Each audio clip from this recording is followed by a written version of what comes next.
Good evening, everyone.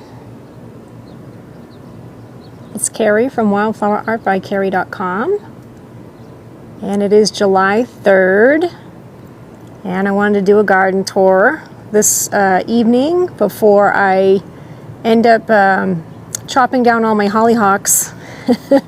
So we had some really strong storms last night and rains. Very thankful for the rain. We needed it big time in my area of Rio Rancho, because usually the rain stays down in the valley and we usually don't get too much of it, but we got like, oh gosh, my wheelbarrow was halfway full, 7-8 inches of water. There was a lot of rain last night.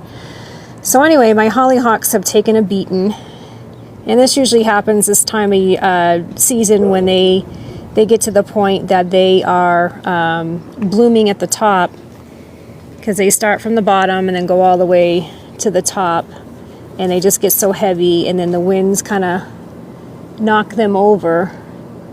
But you can see that here, they're pretty much open at the top. I'm kind of letting them be for now, and to let actually the bees pollinate and work on them, because they're still pollinating. And probably this weekend I will be cutting them back, because as they get to this height and length, they start to get lanky, and like I said, the winds and the rain we had last night just blew them over. So I will probably be chopping them back this weekend. So my husband, he made a little joke. He says they look like something out of like a Dr. Seuss storybook. They're just kind of weird looking at this point. But I love hollyhocks, but not when they get to be, like this and just kind of hanging over and stuff. So I'll give them a couple more days. Let the bees do what they need to do. There's bees floating around now that are going to blossom, and then I will go ahead and cut them back for the summer. And I will probably get another flush. That usually what happens is that they'll flush out again, usually not as tall, probably about this height here, a little bit shorter, and then that'll come later, late summer, early fall. They'll put out another bloom stalk. So that's the thing too, you want to cut back the bloom stalk, because that will allow them to want to put out a new bloom stalk when you take away the old one. So they're not putting all their energy and power into that. But as you can see, the storms and rains that we had here last night just kind of knocked them all over. And like I said, as they're getting towards the end of their life cycle, they bloom from the bottom up, and they are now, a lot of them have the blooms right at the very top. So they're ready to go. But we got some big ravens. There's like 4 or 5 ravens that have been flying around our house, screeching and fighting, and I don't know what their deal is, but they were out last night too, all flying around and acting crazy. Maybe it's the weather, the rain we've been getting. Then they panned down towards Albuquerque, so you can see we get some dark skies here, and we might get some more rain this evening. But got a big thunderstorm last night that came through about 1 o'clock. Oh, there's a little rainbow down there. One this morning, and it was kind of violent. It was, I call them flashbangs, when the lightning flashes and then it's like bang right after. Oh, don't I hate those things. They're just right over your house, and it's very scary. The whole house shakes, and I don't like those kind of thunderstorms. But it is monsoon season here in New Mexico, so this is our time of year that we start getting the rain and the thunderstorms and things like that, and the beautiful rainbows. So I was on yesterday morning. I set up the camera for those of you who caught that, I'm not sure, but this view here with the purple coneflowers and the hollyhocks, the coreopsis. And then I have the New England asters are blooming now. I posted a picture of those a couple days ago. Aren't those pretty? I love that violet purple color. That's a perennial, and that comes back year after year for me. And then I have my bougainvillea. And then also I have hibiscus. My hibiscus bush is now blooming, and it's got really pretty white blooms with a pink center. just really, really pretty blooms. And then the Russian sage over there with the wind spinner. And lots of red gladiolas in the back there. And then I got these little red vincas here in this strawberry planter in purple fountain grass. So it is now July and summer is just moving right along. Gardening season's moving right along. It's just really going quickly, it seems. I got to be honest, this time of year, I'm a little stressed out with all the watering I have to do and stuff. So I'm just very grateful for the way the winds are blowing the storms this year. We're getting the moisture versus usually down in the valley on the other side of those houses. The storms kind of just stay down there. There's those crazy birds again. And we don't get too much up here on the ridge. So it's nice that we are getting some rain and moisture and stuff. But the whole, my whole backyard down there was all like little riverbeds and stuff when I went down this morning, and was all washed down, little culverts and things like that from all the rain we got last night from that storm. But anyway, we'll take a walk around. So I kind of wanted to show you the hollyhocks because they are going to be going bye-bye soon. I'm going to be cutting them back and letting them do a second flush later on this summer.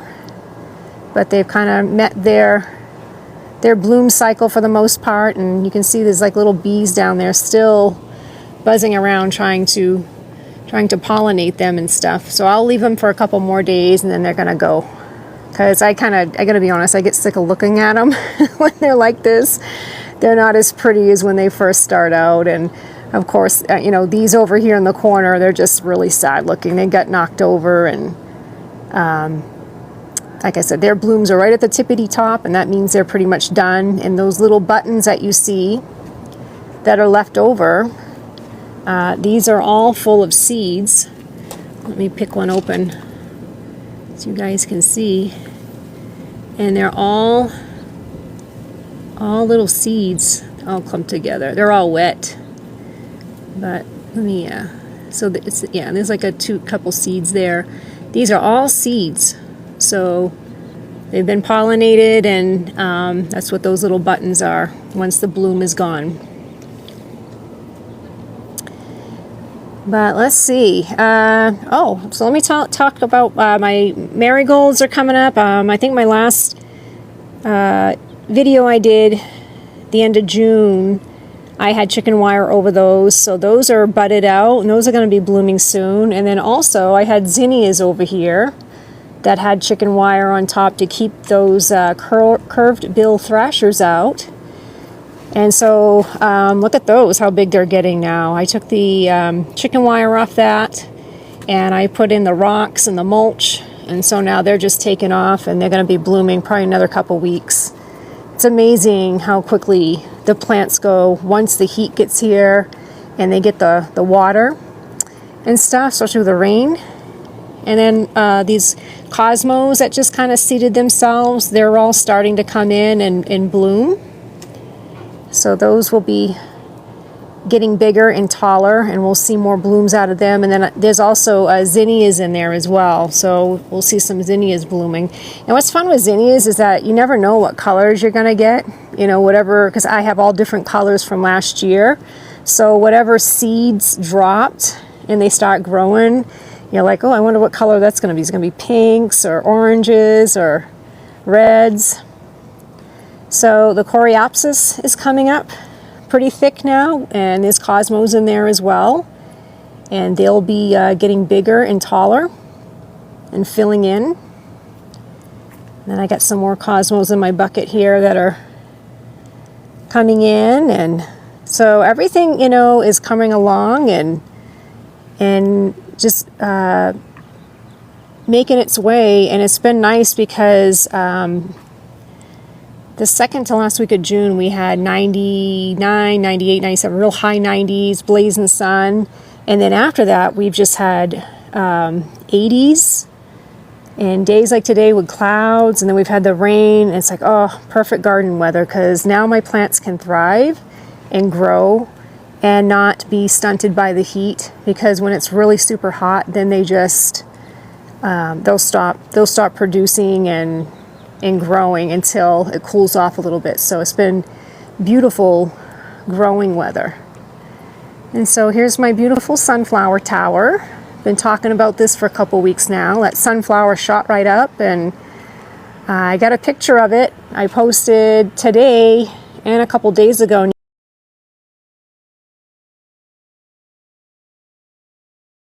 can see already from that storm last night, it lost a lot of its blooms, but it's got other bloom buds and stuff that's blooming and opening. So looking very pretty. And this also has morning glory growing in it too. So the morning glory vines, I kind of train it as it grows and kind of bring it up around like this. And I don't see too many on there right now. Oh, there they are. So there's some here, and they're bright pink, really pretty, and they will open in the morning. So that's when I see, that's why they're called morning glories. So those are coming along as well. And then on the patio, I have my delphiniums and larkspur blooming, and some geraniums. Some of my geraniums, they're starting over. They did get attacked by some budworms. I try to spray neem oil, but sometimes those little moths, they just, you know, they're tough. So right now some of them are not putting out anything, but there are, you know, some new buds that are coming in. So, and then this is a hydrangea, and that's going to be blooming. I think that's got like some pink blooms. And then of course I have my boxwoods, and we get some more geraniums over here, and hawthorn. And then this is a male and female holly, which looks like it got scorched during that week in June when we were having the high 90s. See the tips of the leaves. Even though I was watering it twice a day, there's just some plants, you know, they can't handle that. So, but one plant that can handle the scorching heat and bugs is the vincas. The vincas will never brown or crisp. They stay glossy. Their leaves stay glossy and green. They never get budworms, aphids, any type of insect. I've never had an insect problem. And they deadhead themselves. So they're looking a little rough for the wear because of the rain and storm we had last night. The wind kind of does mess with their blooms. I did have on this tower over here 2 that died. So when we had that heat, we also had strong winds, and I don't know if anyone has watched that are on right now with me, but I had blocks here to block the wind, and it was so hot I didn't want to keep the blocks there because I didn't want the ambient heat to burn this side. So I took the blocks away, but I think the winds damaged a couple of these, so these 2 died and I had to replace them. So luckily I had some seeds that I had started in my greenhouse, and they were about this size, same color, and I said perfect, we'll rob Peter to pay Paul, and we'll dig them out from where they were and we'll put them in here. And so that's why those are a little smaller, because I had a couple that died. But that happens, you know, that's gardening. Stuff happens and you can't control the weather. You know, all you can do is the best that you can do, and just try not to get discouraged with gardening, because it can be, you know, you work so hard and the weather can take out your stuff, or, you know, the bugs and things like that. So, but this is my bougainvillea, another one I have. This one's, I like to bonsai them, keep them clipped and shaped. And it's been like a superstar this summer. It's been really pretty and putting on quite the bloom show. And my last videos, I showed pictures. I'm trying to upload these TikToks and then add pictures to them about the things that I'm talking about. And this bougainvillea, when I had it as an indoor plant, it was a very, very pale pink color, like a light baby pink color. And then once I got it out here in the sun, it turned to this magenta. So kind of interesting how the bracts, they call these bracts, changed, and how the bracts change color. So, and then we have purple coneflower here. And those are doing well. And they'll be going by soon, but they're looking beautiful this year. Very pleased with the way they have bloomed out and the amount of them. And then we got the hot red pokers. I cut a lot of those back. I got to cut this one back here, and then we get some new ones coming in. And then I put some succulents that I had in my house. I'm kind of tired of them. I've had them in my house for a couple years, and they get leggy, kind of like this one, how it's getting tall, trying to reach. I have them under a grow light, but they just don't seem to like it. So I'm like, I'm going to put you guys outside, and then this winter we will put them down in my greenhouse down there, the wildflower casita, with its shade cloth on right now because it's been hot. So, and then I got zinnias that are going to be coming in. They're just starting to bud out now, so it'll be interesting to see what kind of colors we'll have this year.